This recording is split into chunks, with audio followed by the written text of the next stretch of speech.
नमस्कार दोस्तों। आज आपको बताने जा रहे हैं कि भारत में ब्रिटिश कंपनियों का आगमन कैसे कैसे हुआ, कौन से कंपनी भारत में आए थे। तो इसके पहले वीडियो में बताया था कि भारत में सबसे पहले जो व्यापार करने के उद्देश्य आए थे तो वह थे अरब व्यापारी, यानी कि पुर्तगाली ईस्ट इंडिया कंपनी के पहले जो भारत में आए थे वो कौन थे? अरब व्यापारी थे, जो काफ़ी समय से भारत में व्यापार कर रहे थे।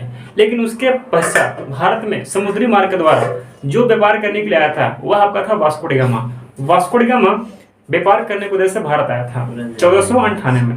वही आपका पुर्तगाली ईस्ट इंडिया कंपनी आया था। थोड़ा आज समझते हैं हम लोग। इसके पहले वीडियो में बताया था पुर्तगाली ईस्ट इंडिया कंपनी कैसे कैसे आया था, कैसे कैसे भारत में आए थे। कौन? पुर्तगाली ईस्ट इंडिया कंपनी। तो सबसे पहले कंपनी का नाम बताया आपको 1498 पुर्तगाली ईस्ट इंडिया कंपनी, पुर्तगाली ईस्ट इंडिया कंपनी। उसके बाद 1600 में कौन आया था? British east India company. 1600 ईस्वी में ब्रिटिश ईस्ट इंडिया कंपनी आया था। इसके बाद 1602 में डच ईस्ट इंडिया कंपनी आया था Bharat, Dutch east India company. उसके बाद 1616 में भारत में डेनिश ईस्ट इंडिया कंपनी का भारत आगमन हुआ था। उसके बाद 1664 में भारत में फ्रांसीसी ईस्ट इंडिया कंपनी भारत आया था। एक सवाल आपको यहाँ से पूछता है कि कौन से कंपनी सबसे पहले आया और भारत से सबसे बाद में गया, तो वह आपका आंसर होगा पुर्तगाली ईस्ट इंडिया कंपनी, जो सबसे पहले भारत में आया था और सबसे बाद में गया था। लेकिन आपको बताया था कि जब पुर्तगाली ईस्ट इंडिया कंपनी का भारत में आगमन हुआ था तो उसका विरोध अरब व्यापारियों ने किया था।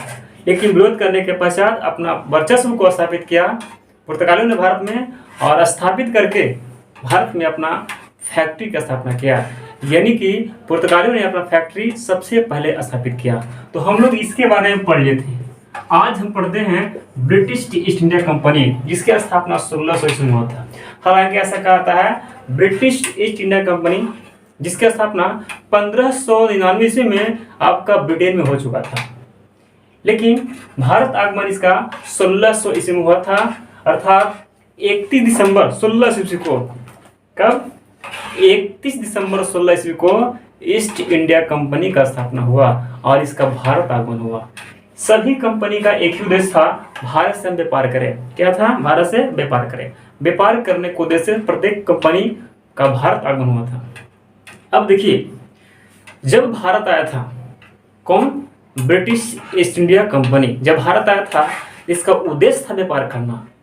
लेकिन जैसे ही कंपनी भारत आया था तो इस कंपनी में पहला पॉइंट आपका है, इस कंपनी में 217 साझेदार थे। कितना थे? 217 साझेदार, यानी कि 217 व्यक्ति मिलकर के इस कंपनी को संचालन कर रहा था। किस कंपनी में सबसे अधिक पैसा थॉमस स्मिथ ने लगाया था। इसीलिए हम ब्रिटिश ईस्ट इंडिया कंपनी के प्रथम गवर्नर थॉमस स्मिथ को बनाया गया। थॉमस स्मिथ को आपसे पूछा question, British east India company के प्रथम गवर्नर कौन थे? Thomas Smith. क्यों थे?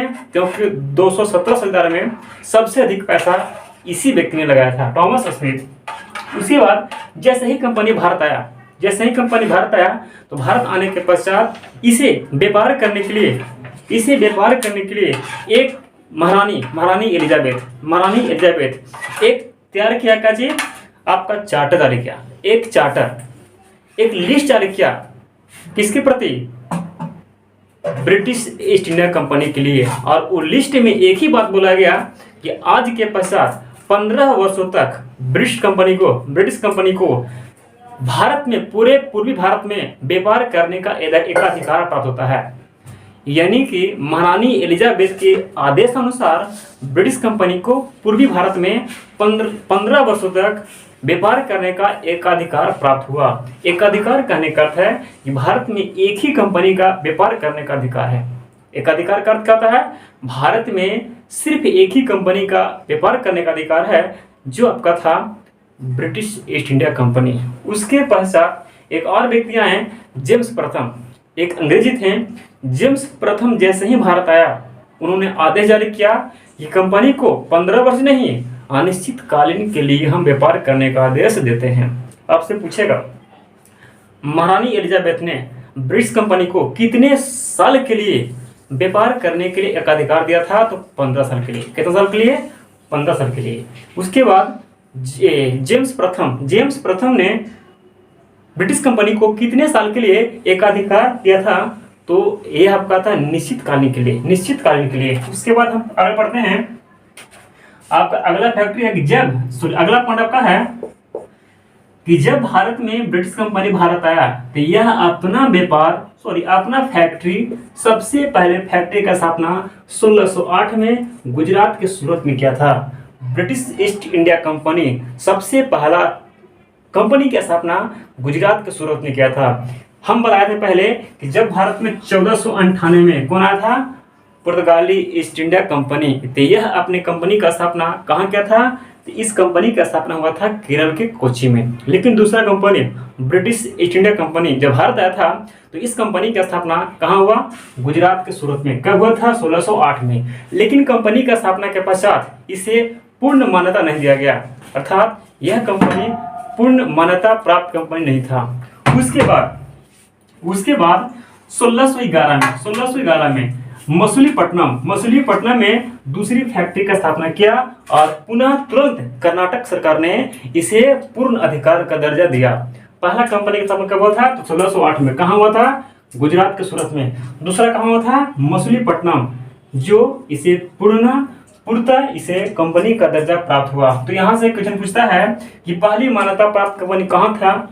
मसूलीपट्टनम पहली मान्यता प्राप्त कंपनी जो अंग्रेज द्वारा 1611 में लगाया गया था, यह कहाँ का था? तो मसूलीपट्टनम 1611 में। लेकिन इसके पहले भी 1608 में लगा था, लेकिन इसके मान्यता प्राप्त नहीं था। लेकिन आपसे पूछे कि सबसे पहले ब्रिटिश कंपनी ने अपने पहला फैक्ट्री कहाँ खोला था? तो सूरत, गुजरात के सूरत में। कब खोला था? 1608 में। दूसरी कंपनी जो पूर्ण मान्यता प्राप्त कंपनी थी, इसकी स्थापना कहाँ हुआ था? इसके स्थापना आपको हुआ था 1611 में, मसूलीपट्टनम।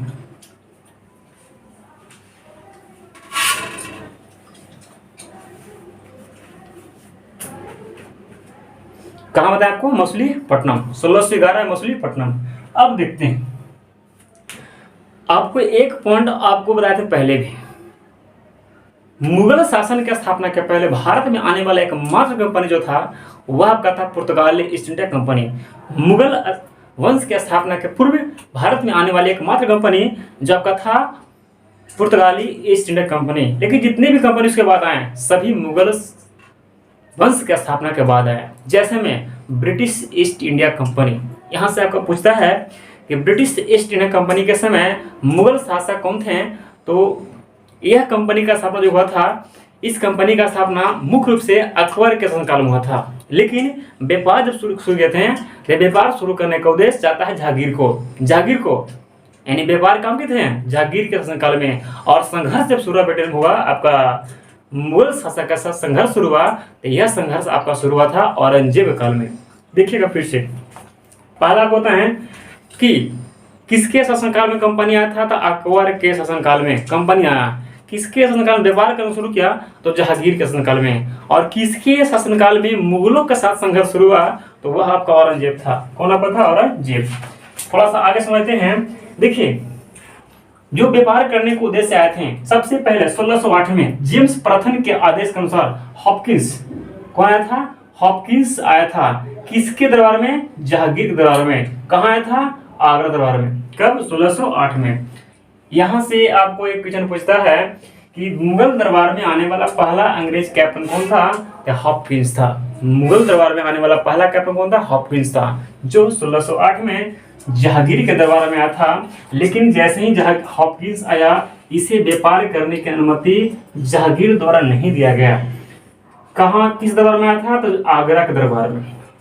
उसके बाद दूसरा व्यक्ति जेम्स प्रथम के आदेशानुसार 1615 में सर टॉमस रो ने पुनः जहांगीर के दरबार में आया। और एक कहाँ आया था? अजमेर दरबार में आया था। लेकिन जैसे ही हॉपकिंस आया था तो इसे व्यापार करने का आदेश नहीं दिया गया था। लेकिन सर टॉमस रो जैसे ही आया, वह काफी गिड़गिड़ाया जहांगीर के सामने। इसे जहांगीर ने इसके बात को सुन करके इसे भारत में व्यापार करने की अनुमति प्रदान किया। तो हम कह सकते हैं कि 1608 में हॉपकिंस आया था जहांगीर के दरबार में। किस दरबार में आया था? तो आगरा दरबार में। 1615 में जेम्स प्रथम आया था सर टॉमस रो जहांगीर के दरबार में। और किस दरबार में आया था? तो आपको अजमेर दरबार में। थोड़ा सा हम लोग एक बार पॉइंट को पढ़ते हैं कि भारत में उसमें 3 प्रांत थे। जब कंपनी का स्थापना होना शुरू हुआ था भारत उसमें 3 मुख्य प्रांत थे। पहला आपका था मद्रास, दूसरा आपका था मुंबई और तीसरा आपका था बंगाल। ये 3 प्रांत को अंग्रेज सोचा कि किसी प्रकार हमें कब्जा कर लेना है। पहला क्या बोला आपको? मद्रास, दूसरा आपको बंबई, तीसरा आपको बंगाल। यह 3 प्रांत को अंग्रेज किसी प्रकार मिलाने का प्रयास किया, क्योंकि यह तीनों प्रांत से कोई विदेशी व्यापारी भारत में प्रवेश करते थे और तीनों व्यापार को इन्होंने उस पर नियंत्रण स्थापित करने का प्रयास किया। तो सबसे पहला आपका है 1661 में। 1661 में पुर्तगाली राजकुमारी कैथरीन का विवाह इंग्लैंड के राजकुमार